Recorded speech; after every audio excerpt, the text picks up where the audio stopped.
Hello साथियों, मैं डालचंद चौधरी एक बार पुनः आपके समक्ष उपस्थित हुआ हूँ पॉलिटी का एक नया टॉपिक लेकर। और आज जो हम पढ़ेंगे वो राज्यसभा के बारे में विस्तार से पढ़ेंगे। दोस्तों सभी को नमस्कार। आप स्वस्थ होंगे और साथ ही साथ आप मस्त भी होंगे और अपनी पढ़ाई को बहुत अच्छे से कर रहे होंगे। दोस्तों राज्यसभा की बात करें तो सबसे पहले हम राज्यसभा के अन्य नामों की चर्चा करते हैं। देखिए, जब लोकसभा के मैंने आपको अन्य नाम याद कराए थे तो उस समय काफ़ी हद तक हम राज्यसभा के भी अन्य नाम जान चुके थे, क्योंकि जो लोकसभा के नाम है उन्हीं का उल्टा हम कर देते हैं। चूंकि लोकसभा को भारतीय जनता प्रत्यक्ष चुनती है तो वो तो प्रत्यक्ष सदन हो गया, और राज्यसभा को भारतीय जनता प्रत्यक्ष नहीं चुनती है, इसलिए राज्यसभा कैसा सदस्य हो गया भाई? अप्रत्यक्ष सदन। तो एक नाम हो गया हमारी राज्यसभा का अप्रत्यक्ष सदन, क्योंकि डायरेक्टली इसे जनता चुनती नहीं है। ठीक है, चूंकि लोकसभा, लोक मानी जनता, यानी कि जो लोकसभा होता है वो किसका सदन होता है? जनता का सदन होता है। लेकिन मैं कहता हूं राज्यसभा किसका सदन होता है? तो राज्यसभा किसका सदन होता है भाई? राज्यों का, क्योंकि ये राज्यों का प्रतिनिधित्व करता है। तो इसका दूसरा नाम क्या हो गया? राज्यों का सदन।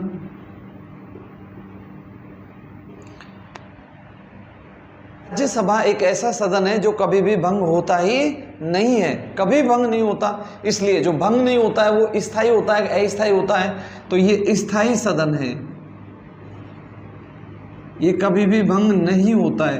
तो इसका पहला नाम अप्रत्यक्ष मैंने आपको बताया, क्योंकि ये जनता के द्वारा डायरेक्टली नहीं चुना जाता है।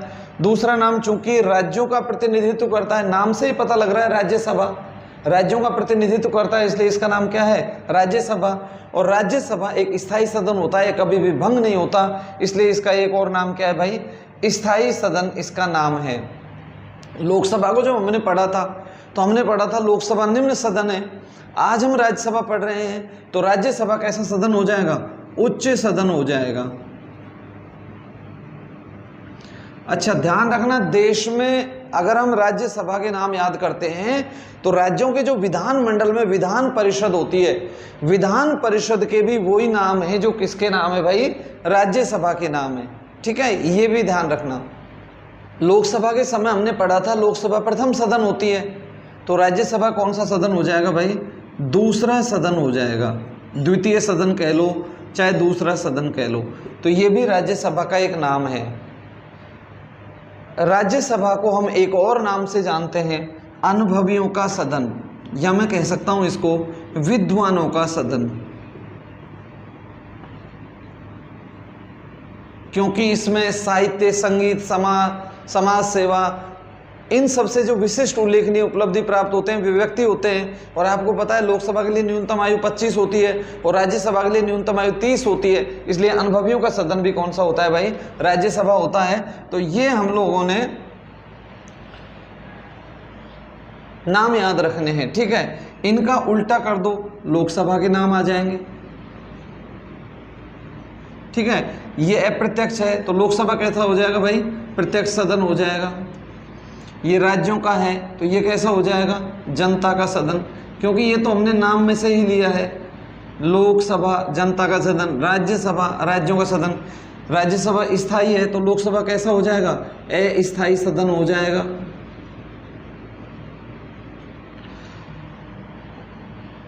राज्यसभा उच्च है तो लोकसभा कैसा हो जाएगा भाई? निम्न सदन हो जाएगा। और जब हमारी राज्यसभा दूसरा सदन है तो लोकसभा कौन सा हो जाएगा?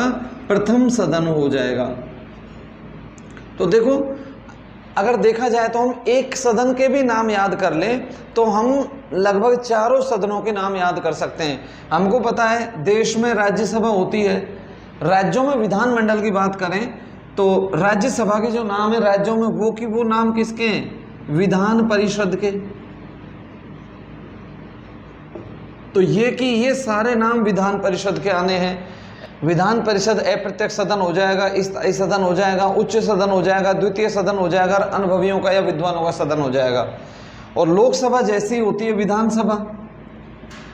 ठीक है, तो अगर लोकसभा प्रत्यक्ष है तो विधानसभा भी प्रत्यक्ष है। भाई याद रखने के लिए हम ये कॉन्सेप्ट कर सकते हैं, अपने दिमाग में सहज रूप से याद हो जाएं कि जो लोकसभा है वही राज्यों में कौन है? विधानसभा है। इसको ऐसे समझ लो। तो लोकसभा प्रत्यक्ष है तो विधानसभा भी प्रत्यक्ष है, लोकसभा जनता का है तो विधानसभा भी जनता का है, लोकसभा अस्थायी है तो विधानसभा भी अस्थायी है, लोकसभा निम्न है तो विधानसभा भी निम्न सदन है, और लोकसभा प्रथम सदन है तो विधानसभा भी प्रथम सदन है। तो मैं उम्मीद करता हूं कि हम लोगों ने राज्यसभा के नाम ही याद नहीं किए, अपितु हमने किसके नाम याद करें भाई, जो राज्यों में होती है विधान परिषद, उसके भी वही नाम है। और यदि हमने राज्यसभा का उल्टा कर दिया तो लोकसभा के नाम याद हो गए, और यदि हमारे लोकसभा के हो गए तो राज्यों में ऐसा ही किसके नाम होते हैं, विधानसभा के नाम होते हैं। तो मैं उम्मीद करता हूं शायद आप ये जो राज्यसभा के नाम है इनको अच्छे से समझ गए होंगे। राज्यसभा के जो सदस्य होते हैं ना, ये राज्यों और केंद्र शासित प्रदेशों का प्रतिनिधित्व करते हैं। ठीक है, तो भाई ये हो गए हमारी राज्यसभा के अन्य नाम।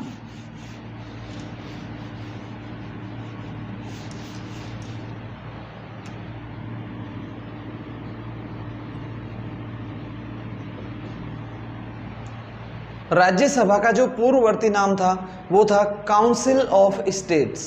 क्या नाम था? Council of states.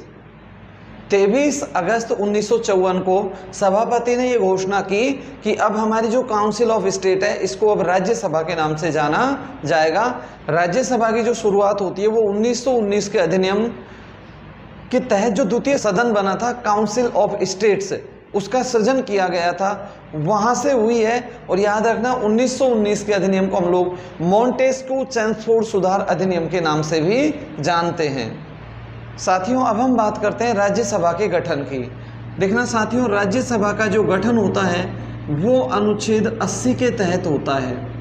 अब सबसे पहले मैं राज्यसभा के सदस्यों की बात करता हूं। अगर सदस्यों की बात करें तो राज्यसभा में अधिकतम सदस्य हो सकते हैं।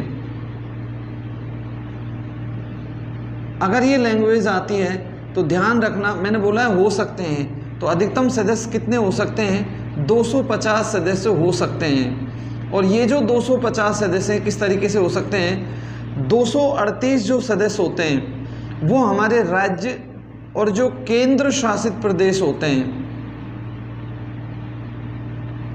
इनकी विधानसभाओं के द्वारा निर्वाचित हो सकते हैं।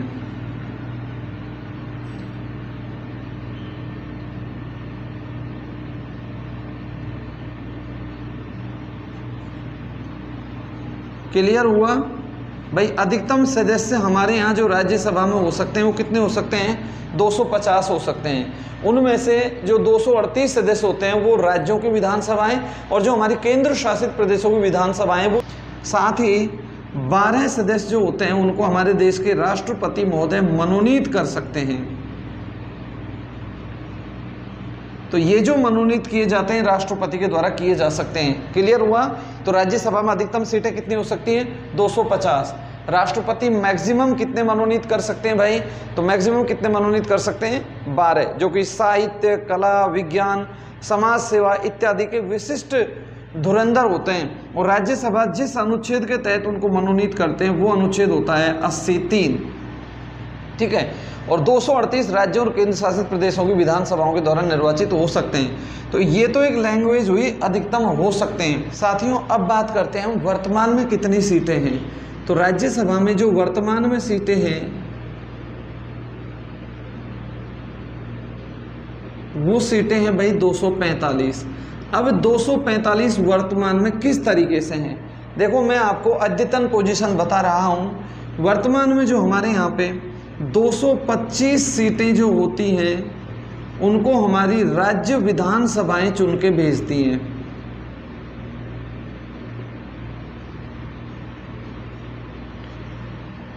देखो अधिकतम हो सकती है कितनी? तो अधिकतम कितनी हो सकती है? 250। और आज वर्तमान में कितनी है? 245। तो राज्य जो होते हैं उनकी जो विधानसभाएं होती हैं वो कितनी सीटें चुन के भेजती हैं? 225। और यदि हम बात करें केंद्र शासित प्रदेशों की, तो केंद्र शासित प्रदेशों की जो विधानसभाएं भाई वो चुन के भेजती हैं 8।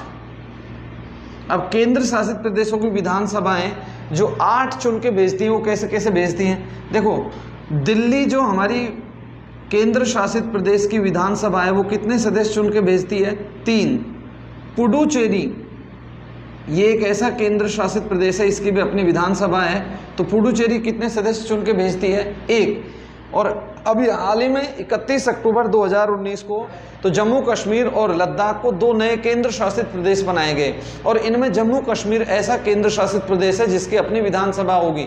ठीक है, तो ये जो जम्मू कश्मीर हमारा है, ये कितने राज्यसभा में जम्मू कश्मीर की विधानसभा सीट चुन के भेजेगी भाई? 4। तो इस तरीके से आपने देखा हमारे यहाँ पे वर्तमान में 8 केंद्र शासित प्रदेश हैं, और 8 केंद्र शासित प्रदेशों में से कितने की अपनी विधानसभाएं हैं? 3 केंद्र शासित प्रदेशों की अपनी विधानसभाएं हैं। दिल्ली 3 चुनते हैं, पुडुचेरी 1 चुनेगा, पांडिचेरी का ये नया नाम है, और जम्मू कश्मीर में जब विधानसभा के चुनाव हो जाएंगे तो वहां पर वो लोग कितने राज्यसभा में सदस्य चुन के भेजेंगे? 4। तो 4 और 3 7 और 1 8। तो केंद्र शासित प्रदेश कितने चुनते हैं वर्तमान में? 8। बच गए हमारे यहाँ पे 12 मेंबर, और 12 सदस्य जो होते हैं भाई वो किसके द्वारा मनोनीत होते हैं? तो वो मनोनीत होते हैं राष्ट्रपति महोदय के द्वारा अनुच्छेद 80(3) के तहत। ठीक है, तो अब आप देख लीजिए इस तरीके से इन सीटों का निर्धारण किया गया है। गलत नहीं होना चाहिए। 2 लैंग्वेज हैं, अधिकतम सीटें हो सकती हैं 250, वर्तमान में है 245। राज्य और केंद्र शासित दोनों मिलकर के मैक्सिमम कितने सुन सकते हैं? 238। अब राज्य और जो हमारे ये केंद्र शासित प्रदेश हैं, ये दोनों मिलकर के कितने चुन रहे हैं वर्तमान में भाई? 233 सीटें। 225 और 8 कितने हो जाते हैं? 233। तो राज्य और केंद्र शासित प्रदेश वर्तमान में 233 सीटें चुन करके भेज रहे हैं। ये मैक्सिमम कितना चुन सकते हैं? 238। 12 सदस्य राष्ट्रपति मनोनीत कर सकते हैं, और वर्तमान में भी कितने वो सदस्य मनोनीत कर रहे हैं? 12।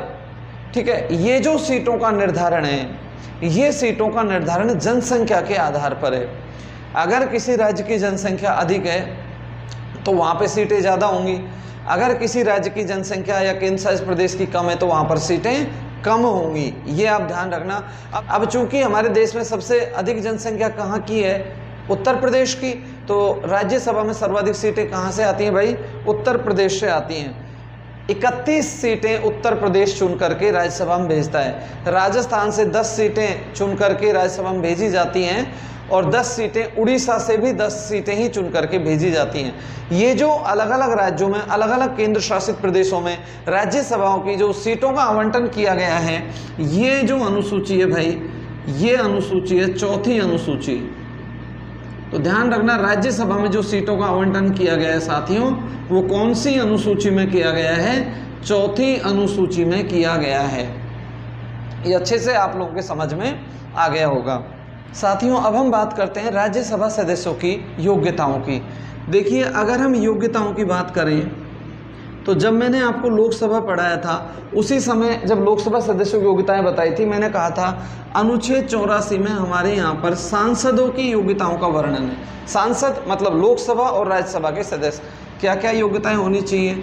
वह भारत का नागरिक हो,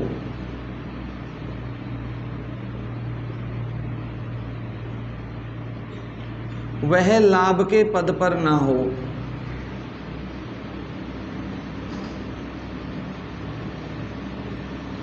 वह पागल दिवालिया घोषित नहीं हो,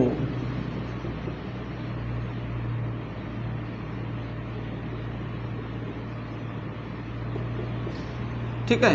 और न्यूनतम आयु आपको हर हाल में याद रखनी है। तो राज्यसभा सदस्य के लिए जो न्यूनतम आयु होती है वो होती है दोस्तों 30 वर्ष।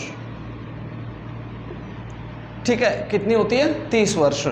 अब एक बात आप याद रखना, पहले ये प्रावधान था कि अगर कोई राज्यसभा का सदस्य का चुनाव लड़ रहा है राज्यसभा सदस्य के रूप में, तो उस सदस्य को उस राज्य का निवासी होना चाहिए था, उस केंद्र शासित प्रदेश का निवासी होना चाहिए था जहां से वो चुनाव लड़ रहा है। लेकिन अक्टूबर 2003 में जनप्रतिनिधित्व अधिनियम के द्वारा 2 परिवर्तन किए गए। ठीक है, जनप्रतिनिधित्व अधिनियम 2003। पहला तो ये किया गया कि वो उस राज्य का निवासी, वो ऐसी कोई बाध्यता नहीं है, अब वो हमारे देश में कहीं का भी नागरिक हो सकता है। अगर मैं राजस्थान का निवासी हूँ और यदि मैं गुजरात से राज्यसभा के लिए चुनाव लड़ता हूँ तो मुझे गुजरात की विधानसभा चुन करके भेज सकती है। अब वो बाध्यता नहीं है कि मुझे गुजरात का नागरिक होना ही होना चाहिए। तो ये जनप्रतिनिधित्व अधिनियम 2003 के द्वारा किया गया। और दूसरा इसमें जो परिवर्तन किया गया वो परिवर्तन किया गया। पहले राज्यसभा में जब हम मतदान करते थे तो गुप्त मतदान होता था, अब गुप्त मतदान की व्यवस्था को समाप्त कर दिया गया है और इसे खुले मतदान के रूप में बदल दिया गया है। मतलब जब भी हमारे एमएलएज वोट करते हैं तो उनका जो मत होता है उसको मत को डालने से पहले, वो जो मत पेटिका में मत डालते हैं उससे पहले जो पंजीकृत दल का जो एजेंट होता है उसके सामने दिखाना होता है कि मैं ये वोटिंग कर रहा हूँ। तो ये हम जो निर्वाचन प्रक्रिया पढ़ेंगे उसमें और अच्छे से पढ़ेंगे। तो जनप्रतिनिधित्व अधिनियम 2003 के द्वारा 2 परिवर्तन किए गए। पहला तो परिवर्तन ये किया गया कि वो उस राज्य का निवासी हो, ये कोई बाध्यता नहीं है, वो भारत में कहीं का भी नागरिक हो सकता है। और नंबर 2, पहले गुप्त मतदान का प्रावधान था जिसे समाप्त कर खुले मतदान के रूप में अब कर दिया गया है। प्रत्येक दल के विधायक को मत पेटिका में अपना मत डालने से पूर्व दल का जो पंजीकृत एजेंट होता है उसको दिखाना होता है। अच्छा, प्रत्याशी जो होता है राज्यसभा का उसको 10 एमएलएज के द्वारा प्रस्तावित किया जाता है। अगर आप भी राज्यसभा का चुनाव लड़ना चाहते हो तो भाई इसको कितने विधानसभा के सदस्य इसको प्रस्तावित करें, कितने करते हैं? 10 एमएलएज करते हैं। अब हम जानते हैं दोस्तों राज्यसभा के सदस्यों की निर्वाचक मंडल को, इनको चुनते कौन है? अभी हमने थोड़ी देर पहले कहा था कि जो राज्यसभा के सदस्य होते हैं उनको जनता नहीं चुनती है, इसीलिए राज्यसभा को हमने प्रत्यक्ष सदन कहा है, अप्रत्यक्ष कहा है, अप्रत्यक्ष कहा है। तो इनको कौन चुनते हैं? राज्यों की विधानसभाओं के सदस्य।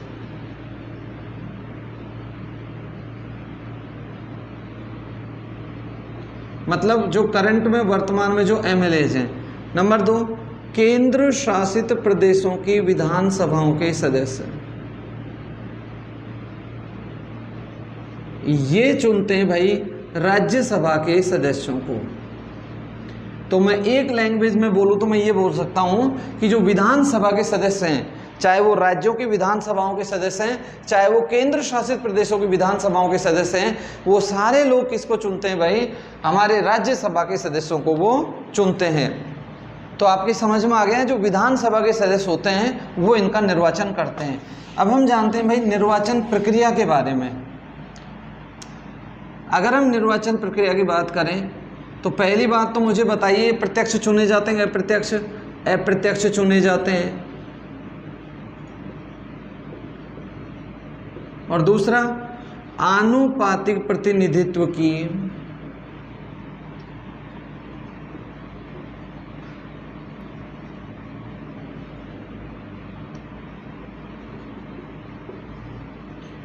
एकल संक्रमणीय मत पद्धति के द्वारा।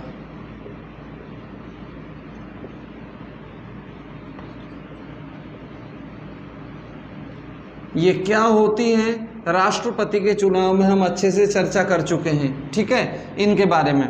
अब ध्यान रखना, राष्ट्रपति को भी हम अप्रत्यक्ष रूप से चुनते हैं, आनुपातिक प्रतिनिधित्व की एकल संक्रमणीय मत पद्धति के द्वारा चुनते हैं। और साथियों, जब उपराष्ट्रपति मैंने आप लोगों को पढ़ाया था तो उपराष्ट्रपति को भी हम लोग अप्रत्यक्ष रूप से चुनते हैं और आनुपातिक प्रतिनिधित्व की एकल संक्रमणीय मत पद्धति से चुनते हैं। मतलब चाहे राष्ट्रपति हो, चाहे उपराष्ट्रपति महोदय हो, चाहे हमारे राज्यसभा के सदस्य हों, उनको हम अप्रत्यक्ष रूप से आनुपातिक प्रतिनिधित्व की एकल संक्रमणीय मत पद्धति से चुनते हैं। लेकिन अंतर क्या है? याद रखना, राष्ट्रपति और उपराष्ट्रपति महोदय के निर्वाचन में मतदान गुप्त होता है, लेकिन राज्यसभा के सदस्यों का जब चुनाव होता है तो उसमें मतदान गुप्त नहीं होता, अपितु वो खुले में होता है। अभी मैंने थोड़ी देर पहले कहा था ना कि जनप्रतिनिधित्व अधिनियम 2003 के द्वारा राज्यसभा में कुछ परिवर्तन किए गए और उसमें यह परिवर्तन किया गया कि अब मत जो होगा वो जब भी कोई मतदाता, मतलब कोई एमएलए वोट डालेगा तो वो अपना मत पेटिका में मत डालने से पूर्व जो पंजीकृत एजेंट होता है उसको दिखाना होता है। तो यहाँ पर जो मतदान होता है वो खुले रूप में होता है। तो ये एक निर्वाचन प्रक्रिया है जो आपके समझ में आ गई होगी। चुन दिया, तो अब शपथ की बात करते हैं। देखिए, राज्यसभा के सदस्यों को जो शपथ दिलाते हैं वो राष्ट्रपति महोदय दिलाते हैं या इनके द्वारा इस कार्य के लिए नियुक्त कोई व्यक्ति, नियुक्त पदाधिकारी, ठीक है, वो इनको शपथ दिलाते हैं। राज्यसभा के सदस्यों के कार्यकाल की बात करते हैं। अभी थोड़ी देर पहले हम लोगों ने पढ़ा था राज्यसभा स्थायी सदन होता है कि भाई अस्थायी सदन होता है। तो राज्यसभा कैसा सदन होता है बोलिए? स्थायी सदन, मतलब ये जो सदन ऐसा है ये कभी भी भंग होता ही नहीं है। और इसके सदस्यों का जो कार्यकाल होता है वो कितने वर्ष का होता है भाई? 6 वर्ष का इसके सदस्यों का कार्यकाल होता है।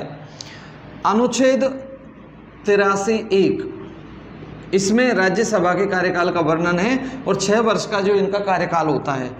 याद रखना दोस्तों, हर 2 वर्ष में, मतलब प्रति 2 वर्ष में 1/3 सदस्य रिटायर्ड हो जाते हैं।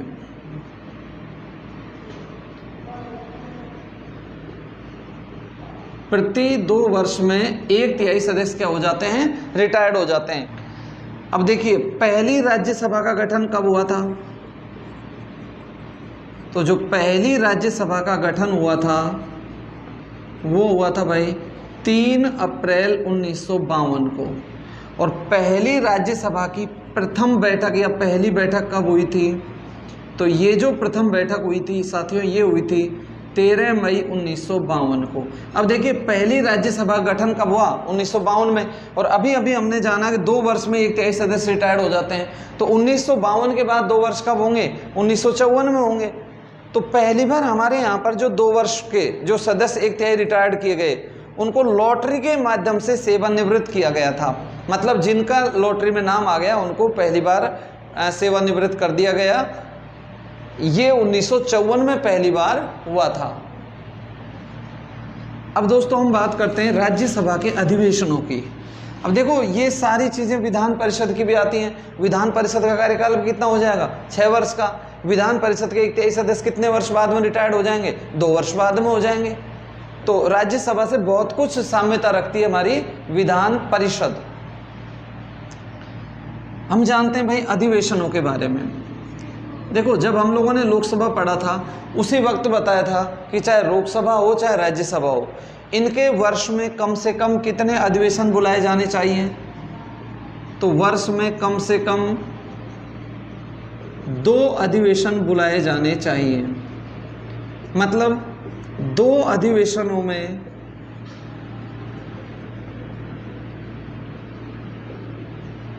6 माह से अधिक का अंतर नहीं होना चाहिए।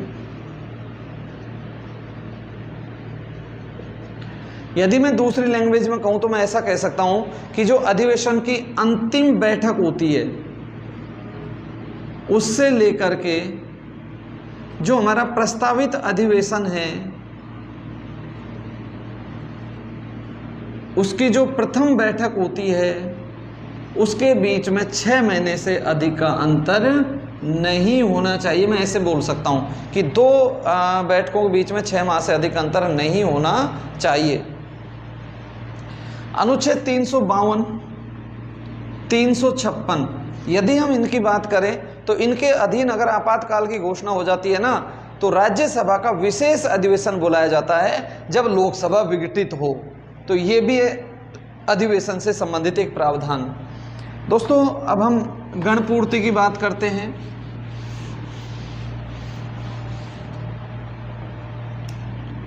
गणपूर्ति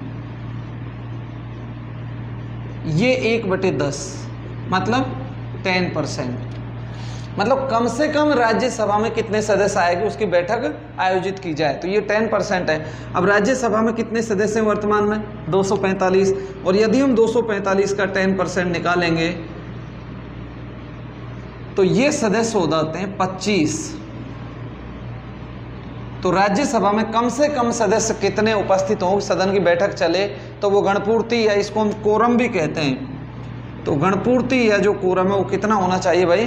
25 सदस्यों का होना चाहिए। राज्यसभा के जो सदस्य होते हैं वो अपना त्यागपत्र किसको देते हैं? तो राज्यसभा के जो सदस्य होते हैं वो अपना त्यागपत्र किसको देते हैं भाई? सभापति महोदय को देते हैं। ठीक है, तो ये राज्यसभा से संबंधित प्रावधान। अब हम राज्यसभा के महत्वपूर्ण पदाधिकारियों की बात करते हैं, जिसमें आते हैं सभापति महोदय और साथ ही साथ आते हैं उपसभापति महोदय। सभापति और उपसभापति राज्यसभा की कार्यवाही के संचालन के लिए होंगे, ये हमने अनुच्छेद 89 में पढ़ा है। ठीक है, राज्यसभा के जो पदेन सभापति होते हैं भाई, वो कौन होते हैं? तो आप पहले पढ़ चुके हैं उपराष्ट्रपति महोदय के समय कि राज्यसभा के जो पदेन सभापति होते हैं वो कौन होते हैं, उपराष्ट्रपति महोदय। और मैंने आपको अनुच्छेद भी याद कराया था, ये अनुच्छेद है दोस्तों 64, अगर आपको याद हो तो। राज्यसभा के पदेन सभापति उपराष्ट्रपति महोदय होंगे, ये अनुच्छेद कौन सा है, 64। अब मुझे बताओ, राज्यसभा के पदेन सभापति मतलब उपराष्ट्रपति, उपराष्ट्रपति कार्यकाल कितने साल का होता है, 5 साल का, लेकिन राज्यसभा कार्यकाल कितने साल का होता है, 6 साल का। अर्थात राज्यसभा का ये सदस्य उपराष्ट्रपति महोदय होते हैं कि नहीं होते हैं, नहीं होते हैं। तो सवाल आता है वो कौन सा सदन होता है जिसका सभापतित्व एक गैर सदस्य करता है, मतलब उस सदन का सदस्य नहीं है फिर भी वो उस सदन की अध्यक्षता करता है, सभापतित्व करता है, तो वो सदन कौन सा है भाई, राज्यसभा है। या फिर मैं इसको दूसरी लैंग्वेज में इसको थोड़ा सा और घुमा सकता हूं सवाल को, मैं कह सकता हूं वो कौन सा पदाधिकारी होता है जो एक गैर सदस्य के रूप में भी हाउस की कार्यवाहियों का संचालन करता है, तो वो कौन से होते हैं, उपराष्ट्रपति महोदय। उपराष्ट्रपति महोदय किस सदन के पदेन सभापति होते हैं, राज्यसभा के होते हैं। अब देखो ये जो राज्यसभा के सभापति हैं मतलब उपराष्ट्रपति महोदय, ये राज्यसभा में लगभग वही काम करते हैं जो काम लोकसभा में लोकसभा अध्यक्ष करते हैं। ठीक है, समझ में आ गया भाई। राज्यसभा का सभापति कौन होते हैं, उपराष्ट्रपति होते हैं, ये पदेन होते हैं। राज्यसभा के जो सभापति होते हैं उनके अधिकार और कार्य लगभग वही होते हैं जो लोकसभा के अध्यक्ष के होते हैं।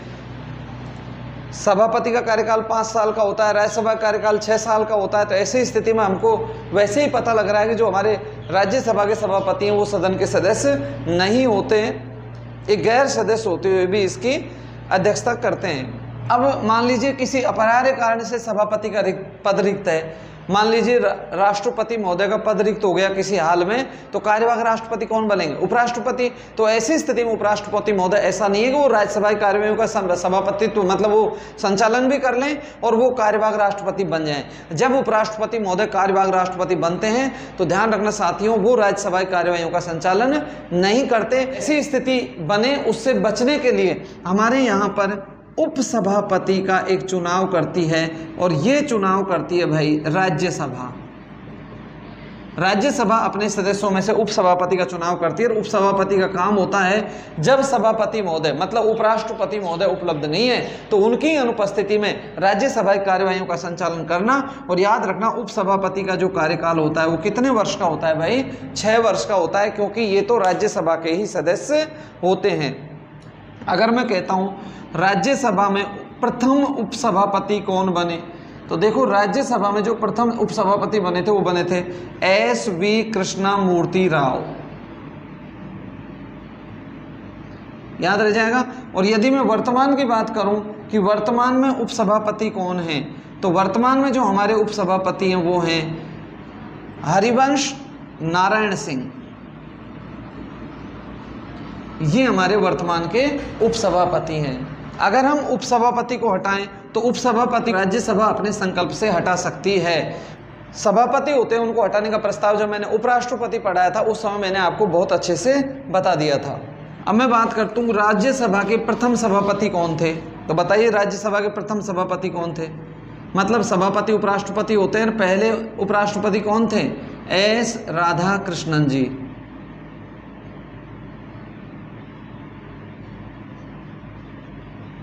ठीक है, तो राज्यसभा के प्रथम सभापति कौन हो गए, S राधाकृष्णन जी। वर्तमान सभापति कौन है, तो मतलब वर्तमान में उपराष्ट्रपति कौन है, वेंकैया नायडू जी हो गए। तो ये दोनों सभापति वर्तमान में कार्यरत हैं, इनको भी हमको याद रखना है। अच्छा, मैं बात करता हूँ राज्यसभा में जो वर्तमान में महासचिव है वो कौन है, तो वर्तमान महासचिव है भाई देश दीपक वर्मा। आपको राज्यसभा का नेता बताऊं उससे पहले आप लोकसभा के नेता को याद करो। मैंने बताया था लोकसभा का नेता हमारा आमतौर पर प्रधानमंत्री होता है, और यदि प्रधानमंत्री राज्यसभा से है तो वो राज्यसभा का नेता बन जाएगा। और मान लीजिए हमारा प्रधानमंत्री राज्यसभा से नहीं है तो वो लोकसभा का नेता ही रहेगा। ऐसी स्थिति में जो वरिष्ठ व्यक्ति होता है सत्ता पक्ष का, उसको राज्यसभा का नेता बनाया जाता है। और वर्तमान में जो राज्यसभा का नेता है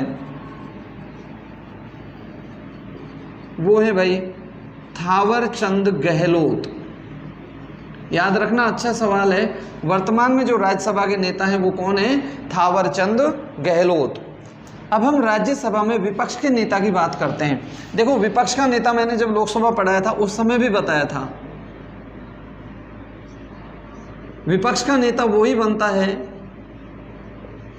जिस दल की कम से कम कुल सदन का जो सदस्य संख्या है उसका 10% सीटें वो प्राप्त कर पाता है। और यदि कई दलों को 10% से अधिक सीटें मिल जाती हैं तो विपक्ष में जिस पार्टी की सबसे बड़ी पार्टी होती है उसी दल के किसी सदस्य को विपक्ष का नेता बना दिया जाता है। अब विपक्ष के नेता को वही सुविधाएं मिलती हैं जो कैबिनेट मंत्री को मिलती हैं, ठीक है ना। अगर मैं कहता हूं राज्यसभा में मान्यता प्राप्त विपक्ष का नेता पहला कौन था, तो देखो पहला जो राज्यसभा में विपक्ष का नेता था वो थे कमल कांत त्रिपाठी। और जब मैंने लोकसभा पढ़ाया था उस समय जब विपक्ष का नेता हम लोगों ने पढ़ा था लोकसभा में, तो उसी समय मैंने बता दिया था राज्यसभा में जो पहले विपक्ष के नेता बने वो कौन बने थे भाई, कमल कांत त्रिपाठी, और ये बने थे 1977 में।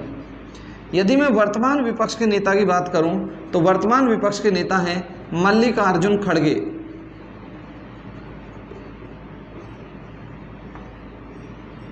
ये जो विपक्ष का नेता है इसका पद 1969 में सृजित हुआ था और 1977 में इसको वैधानिक रूप प्रदान किया गया था। साथियों अब हम धन विधेयक की बात करते हैं। देखिए धन विधेयक जब मैंने आपको लोकसभा पढ़ाया था उस समय बहुत अच्छे से बता दिया था कि धन विधेयक की परिभाषा अनुच्छेद 110 में धन विधेयक ओनली लोकसभा में पेश होता है, राष्ट्रपति महोदय की अनुमति से पेश होता है। कोई विधेयक धन विधेयक है नहीं, इसका निर्धारण लोकसभा अध्यक्ष करते हैं। लोकसभा ने धन विधेयक को पास कर दिया, पारित कर दिया, अब वो धन विधेयक कहाँ जाएगा, राज्यसभा में। अब राज्यसभा धन विधेयक को पास करे तो ठीक, अदरवाइज वो 14 दिन में अपने आप पास हो जाता है। मतलब राज्यसभा को धन विधेयक के संबंध में शक्ति प्राप्त नहीं है। और राज्यसभा को धन विधेयक के संबंध में जो शक्ति प्राप्त है वो मैक्सिमम कितने दिन रोक सकती है भाई, 14 दिन। और इस शक्ति को हमने नाम दिया है निलंबनकारी शक्ति।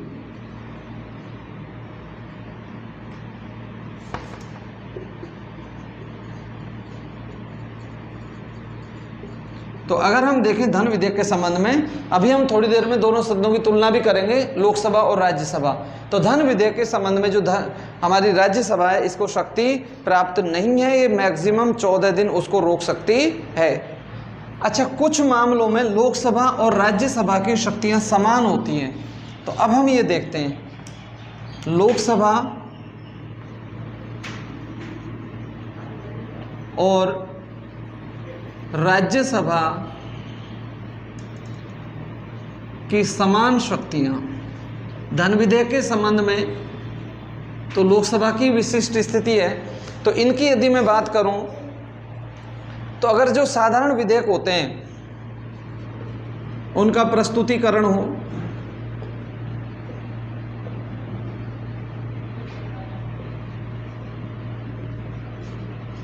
या उनको पारित करना हो तो याद रखना दोनों ही सदन उसमें बराबर की पावर रखते हैं। क्योंकि मैंने आपको पहले भी बताया है कि जो भाई साधारण विधेयक होता है वो लोकसभा में भी पहले पेश हो सकता है और वो राज्यसभा में भी पहले पेश हो सकता है। अगर हम संविधान संशोधन की बात करें तो संविधान संशोधन से संबंधित अगर कोई विधेयक आ रहा है तो उसमें भी दोनों जो दल होते हैं वो हमारे इक्वल होते हैं। अच्छा, कभी भी संविधान संशोधन पर राष्ट्रपति महोदय संयुक्त अधिवेशन नहीं बुला सकते हैं। अगर हम राष्ट्रपति के निर्वाचन की बात करें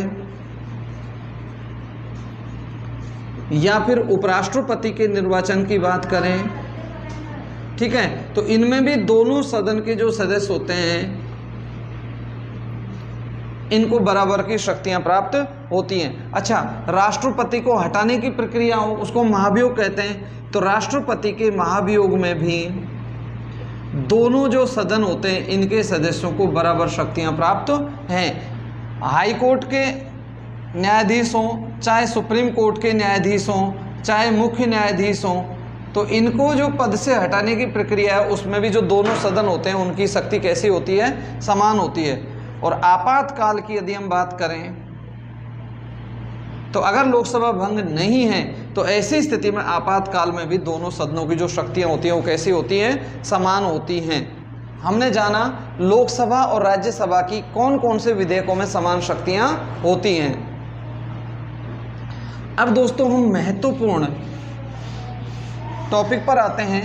लोकसभा की विशिष्ट स्थिति हम पहले जान चुके हैं, ऐसे ही अब हम जानने वाले हैं वो कौन कौन से विधेयक होते हैं जिनमें राज्यसभा को विशिष्ट स्थिति प्राप्त है। राज्यसभा को देखो, लोकसभा की जो विशिष्ट स्थिति मैंने बताई थी वो धन विधेयक केवल और केवल लोकसभा में होता है, तो धन विधेयक ये लोकसभा की विशिष्ट स्थिति है। साथ में जो केंद्रीय मंत्रिपरिषद होती है वो किस सदन के प्रति उत्तरदायी होती है? लोकसभा के प्रति होती है, तो ये लोकसभा की विशिष्ट स्थिति ये मैं आपको पहले बता चुका। अविश्वास प्रस्ताव की बात करें या विश्वास प्रस्ताव की बात करें सरकार खिलाफ, तो वो केवल और केवल किस सदन को विशिष्ट स्थिति प्राप्त है? लोकसभा को ही है। ऐसे ही कुछ ऐसे विधेयक हैं जिनमें राज्यसभा को विशिष्ट स्थिति प्राप्त है। हम सबसे पहले बात करते हैं अनुच्छेद 67 की। मैं आपको राज्यसभा की पहली विशिष्ट स्थिति बता रहा हूं। देखिए भाई, उपराष्ट्रपति को हटाने की जो प्रक्रिया होती है वो महाभियोग नहीं कहलाती, क्योंकि दोस्तों महाभियोग तो वो होता है जो संसद के किसी भी सदन में पहले पेश हो सकता है। पहले वो लोकसभा में भी आ सकता है और पहले वो राज्यसभा में भी आ सकता है। उसी सिचुएशन में हम उसको महाभियोग कहेंगे, तो वो तो हो गया। लेकिन अब जैसे मैं उपराष्ट्रपति की बात करूं, क्या उपराष्ट्रपति को पद से हटाने की प्रक्रिया महाभियोग कहलाती है? तो ध्यान रखना नहीं, क्योंकि अगर उपराष्ट्रपति को हटाने का प्रस्ताव पहले आएगा तो पहले किस सदन में आएगा? वो राज्यसभा में आएगा। अगर राज्यसभा उपराष्ट्रपति को हटाने का पहले प्रस्ताव नहीं लाती है तो ध्यान रखना जो लोकसभा है वो कभी भी उपराष्ट्रपति को हटाने का प्रस्ताव नहीं ला सकती। मतलब मैं कह सकता हूं कि उपराष्ट्रपति को हटाने का जो पहले प्रस्ताव आता है वो किस सदन में आता है भाई? राज्यसभा में। और ये राज्यसभा की विशिष्ट स्थिति है। और ये कौन सा अनुच्छेद है? 67। एक बार पुनः सुन लो, उपराष्ट्रपति को पद से हटाने की शक्ति केवल राज्यसभा के पास है, क्योंकि प्रथम बार जो ये विधेयक पेश होगा वो किस सदन में पेश होगा भाई? राज्यसभा में। और याद रखना ये राज्यसभा में साधारण बहुमत से पारित होता है और इसके बाद ये जो विधेयक होता है किस सदन में चला जाता है? लोकसभा में चला जाता है। फिर लोकसभा भी इसमें सहमति साधारण बहुमत से ही देती है। दोस्तों, अब हम राज्यसभा की दूसरी विशिष्ट स्थिति को जानेंगे। उससे पहले मैं आपको ये जो 3 तरह की सूचियां हैं इनके संबंध में प्रावधान बताता हूं। देखिए, आपने संघ सूची का नाम सुना होगा, राज्य सूची का नाम सुना होगा, समवर्ती सूची का नाम सुना होगा, ठीक है। और एक और सूची होती है अवशिष्ट सूची, जो हमने कनाडा से ली है। तो इनको जान लेते हैं, फिर हम जानेंगे राज्यसभा की विशिष्ट स्थिति।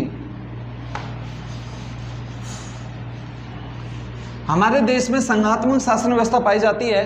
तो संघात्मक शासन व्यवस्था में संविधान लिखित में होता है, संविधान में ही शक्तियों का बंटवारा कर दिया जाता है राज्यों के बीच में और केंद्र के बीच में। तो पहले हम बात करते हैं संघ सूची की। देखिए, संघ सूची पर जो कानून बनाने का अधिकार होता है वो केवल और केवल किसको होता है भाई? संसद को होता है। देखो, मुझे राज्यसभा की दूसरी विशिष्ट स्थिति बतानी है, और वो विशिष्ट स्थिति तब तक हमारी क्लियर नहीं होगी जब तक हम इन सूचियों को नहीं जानेंगे, ठीक है। तो संघ सूची पर जो कानून बनाने का अनन्य अधिकार होता है वो किसको होता है? संसद को होता है। संघ सूची में कौन से विषय शामिल होते हैं? ऐसे विषय जो राष्ट्रीय महत्व के हों। इसको एक मोटी सी पहचान बना लो कि वो विषय जो राष्ट्रीय महत्व से संबंधित है वो सब के सब हमने किस सूची में रखे हैं भाई? संघ सूची में रखे हैं। जैसे राष्ट्रीय सुरक्षा, सेना, सशस्त्र बल, युद्ध, शांति, विदेशों के साथ संबंध, रेल, तार, डाक और वित्त, ये जितने भी संबंध हैं हमारे, ये सब किस सूची में आते हैं? संघ सूची में। जिन पर कानून बनाने का अधिकार किसको है? संसद को है। आपको एक लाइन याद रखनी है, अगर कोई विषय संघ सूची का है तो उस पर कानून केवल कौन बनाएगी? संसद। बस इतना से याद रख लो, ठीक है। दूसरी सूची की हम बात करते हैं। दूसरी सूची का नाम है राज्य सूची। देखो, जो विषय स्थानीय महत्व के होते हैं, कौन से? स्थानीय महत्व, उसको हमने राज्य सूची में रखा है। और अगर कोई विषय राज्य सूची का है तो ध्यान रखना उस पर कानून बनाएंगे हमारे विधानमंडल। ये इस पे गौर करो, इस पे ध्यान रखो, क्योंकि यहीं पर राज्यसभा की कोई विशिष्ट स्थिति है। हमारे संविधान की 7वीं अनुसूची में 3 सूचियां हैं, संघ सूची, राज्य सूची और समवर्ती सूची। संघ सूची पर कानून कौन बनाएगा? संसद। अगर राज्य सूची की बात करूं तो उस पर कानून कौन बनाएगा? हमारे विधानमंडल। साथियों, राज्य सूची में जो स्थानीय महत्व के विषय आते हैं, जैसे पुलिस है, भूमि है, लोक व्यवस्था है, मनोरंजन है इत्यादि, बहुत सारे विषय इसमें आते हैं। पहले राज्य सूची में 66 विषय थे, वर्तमान में 61 विषय हैं। मतलब 5 सब्जेक्ट्स को हमने इसमें से रिमूव कर दिया 42वें संवैधानिक संशोधन 1976 के द्वारा। तीसरी सूची जो है वो है हमारी समवर्ती सूची। देखो, समवर्ती सूची पर दोनों कानून बना सकते हैं, संसद भी कानून बना सकती है और हमारी विधानमंडल भी कानून बना सकती है। विवाद होने पर संसद का मान्य होता है। इसमें पहले 47 सब्जेक्ट थे और वर्तमान में 52 हैं, क्योंकि जो 42वां संवैधानिक संशोधन 1976 के द्वारा हमने 5 विषय राज्य सूची में से निकाले थे, उनको हमने किस में डाल दिया भाई? समवर्ती सूची में डाल दिया। अब देखो, मुझे राज्यसभा की विशिष्ट स्थिति बतानी है, उसके लिए आपको 3 चीज याद रखनी है। अगर कोई विषय संघ सूची का है तो उस पर कानून कौन बनाएगी? संसद। अगर कोई विषय राज्य सूची का है तो उस पर कानून कौन बनाएंगे? विधानमंडल। और यदि कोई विषय समवर्ती सूची का है तो उस पर कानून कौन बनाएंगे? संसद और विधानमंडल। विवाद होने पर संसद का मान्य होता है। क्लियर हो गया? ये जो समवर्ती सूची है ये हमने ऑस्ट्रेलिया से ली है। इनके अलावा एक और सूची होती है जो इन सब सूचियों में नाम नहीं होता है, उसको हम कहते हैं अवशिष्ट सूची, और अवशिष्ट सूची हमने कनाडा से ली है। ये 3 बातें याद रखो। अब हम आते हैं भाई राज्यसभा की दूसरी विशिष्ट स्थिति। देखो, अभी मैंने कहा अगर कोई विषय राज्य सूची का है तो उस पर कानून कौन बनाएगा? विधानमंडल। लेकिन अगर कोई राज्य सूची का विषय है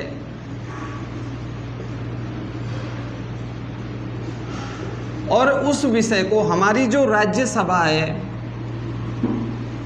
वो 2/3 बहुमत से राष्ट्रीय महत्व का घोषित कर देती है,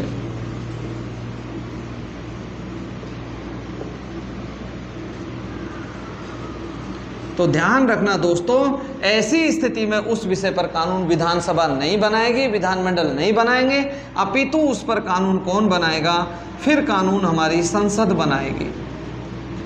ऐसा कभी भी लोकसभा नहीं कर सकती। मैं आपको राज्यसभा की विशिष्ट स्थिति पढ़ा रहा हूं। पहले मैंने आपको बताया कि अगर उपराष्ट्रपति को हटाने का प्रस्ताव पहले आएगा तो वो किस सदन में आएगा? राज्यसभा में आएगा। तो ये राज्यसभा की विशिष्ट स्थिति हो गई। साथ में अब मैं जो आपको राज्यसभा की दूसरी विशिष्ट स्थिति बता रहा हूं, ध्यान रखना, कोई विषय राज्य सूची का है, मतलब उसमें स्थानीय महत्व के विषय आते हैं, तो और उन पर कानून बनाने का अनन्य अधिकार किसको है? हमारी विधानमंडल को। लेकिन राज्य सूची के किसी विषय को हमारी राज्यसभा कितने बहुमत से? 2/3 बहुमत से कैसा घोषित कर देती है? राष्ट्रीय महत्व का घोषित कर देती है। तो फिर उस पर विषय पर कानून हमारी विधानमंडल नहीं बनाएंगी, अपितु उस सब्जेक्ट पर जो हमारा कानून बनाएगा वो कौन बनाएगा? संसद। ऐसा लोकसभा नहीं कर सकती। ये राज्यसभा की विशिष्ट स्थिति है। और ये जो अनुच्छेद है साथियों, ये अनुच्छेद है 249। याद रखना, अपने आप में इंपॉर्टेंट है। तो ये राज्यसभा की दूसरी विशिष्ट स्थिति हो गई। अब हम बात करते हैं राज्यसभा की तीसरी विशिष्ट स्थिति।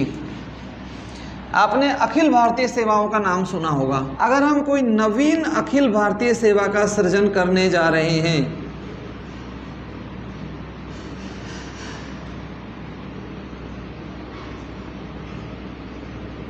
तो इस पर जो विशिष्ट स्थिति प्राप्त है वो किस सदन को है? राज्यसभा को। और ये हमारा अनुच्छेद कौन सा है? 312। मैंने बोला नवीन अखिल भारतीय सेवा, तो इनका चाहे सृजन हो चाहे समापन हो, इसके संबंध में जो विशिष्ट स्थिति प्राप्त है वो किसको है? राज्यसभा को है। इसमें क्या होता है कि राज्यसभा अगर किसी नवीन अखिल भारतीय सेवा का सृजन करने का प्रस्ताव 2/3 बहुमत से लाती है, ठीक है, तो फिर वो लोकसभा में भी जाएगा जाने को तो वो प्रस्ताव, लेकिन पहल किस सदन में होगी? राज्यसभा में। और क्यों होगी? क्योंकि राज्यसभा अनुभवियों का सदन है, ठीक है ना।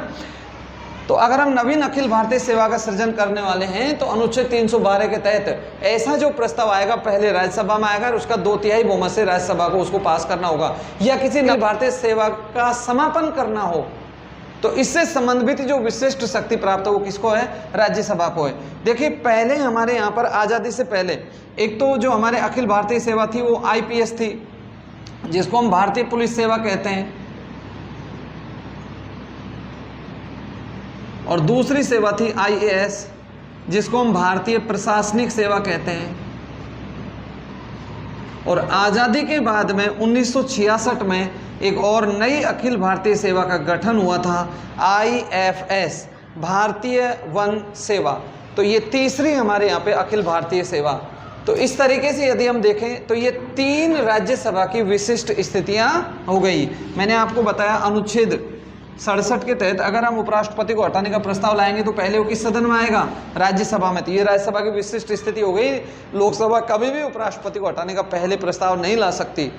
अनुच्छेद 249 के तहत अगर राज्यसभा अपने 2/3 बहुमत से किसी भी राज्य सूची को विषय को राष्ट्रीय महत्व का घोषित कर देती है, तो ध्यान रखना, चाहे वो विषय भले ही राज्य सूची का है, उस पर कानून विधानमंडल नहीं बनाएगी, अपितु उस पर कानून कौन बनाएगी? हमारी संसद बनाएगी। और अनुच्छेद 312 के तहत नवीन अखिल भारतीय सेवाओं का सृजन हो चाहे समापन हो, इसकी जो अनन्य विशिष्ट शक्ति प्राप्त है वो किसको प्राप्त है? राज्यसभा को। साथियों, लोकसभा भंग है, तो लोकसभा के भंग होने की स्थिति में जो आपातकाल का अनुमोदन की जो उद्घोषणा करती है वो भी कौन करती है भाई? राज्यसभा ही करती है, क्योंकि राज्यसभा कैसा सदन है? स्थायी सदन है। लोकसभा अस्थायी है, तो लोकसभा तो भंग हो जाती है, लेकिन राज्यसभा कभी भी भंग नहीं होती। यदि आपातकालीन घोषणा लागू है, लोकसभा भंग हो चुकी है, तो राज्यसभा 2/3 बहुमत के द्वारा आपातकालीन घोषणा को जारी रख सकती है। वैसे याद रखना, राष्ट्रपति द्वारा की गई जो आपात उद्घोषणा होता है उसकी स्वीकृति लोकसभा और राज्यसभा दोनों के द्वारा होना अनिवार्य है। और जब लोकसभा भंग हो जाती है तो ऐसी स्थिति में लोकसभा के कृत्यों का निर्वहन कौन करती है?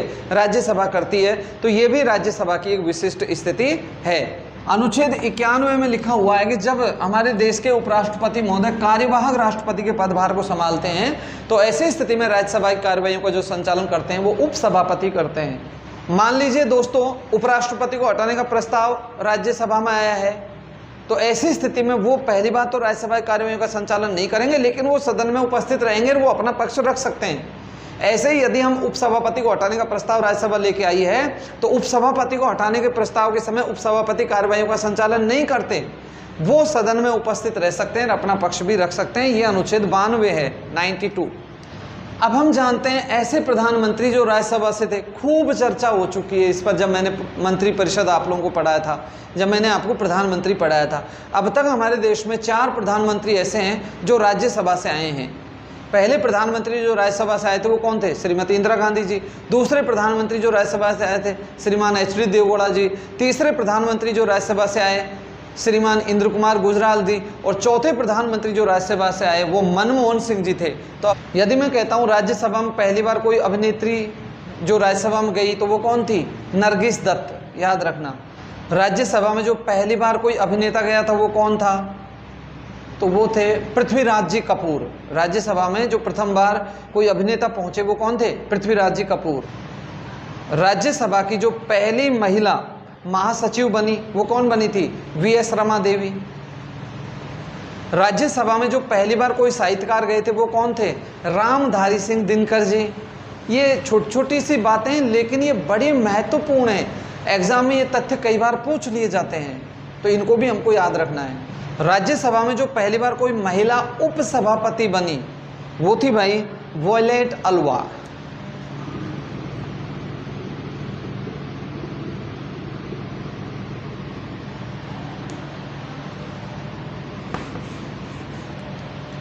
तो दोस्तों, राज्यसभा से संबंधित जो प्रावधान, जो आयाम मेरे दिमाग में आ सकते थे वो मैंने आपके साथ में डिस्कस किए। मैं उम्मीद करता हूँ ये कॉन्सेप्ट आपका अच्छे से क्लियर हो गया होगा। दोस्तों, मैं सीमित संसाधनों के साथ में इस उम्मीद में ये वीडियोज बना रहा हूँ कि हो सकता है मैं कुछ आपके काम आ सकूँ। तो मैं उम्मीद करता हूँ आप इनको निश्चित रूप से पढ़ रहे होंगे ऑनलाइन, और साथ ही साथ अपने जो यार दोस्त हैं, अपने जो छोटे बहन भाई हैं, अगर आपको अच्छा लगता है कि भाई हमारा कॉन्सेप्ट क्लियर हो गया और मैंने कुछ अच्छा बताया है, कुछ अच्छा पढ़ाने की कोशिश की है, तो आप सुझाव ज़रूर करें कि भाई तू पढ़ ले। या मेरी पढ़ाया हुआ वीडियो के थ्रू आपके सिलेक्शन में अगर 0.001% भी मेरा योगदान हुआ तो मेरा वीडियो बनाने का उद्देश्य सफल हो जाएगा, सार्थक हो जाएगा। तो साथियों, अच्छी शुभकामनाओं के साथ आपसे विदा लेता हूँ।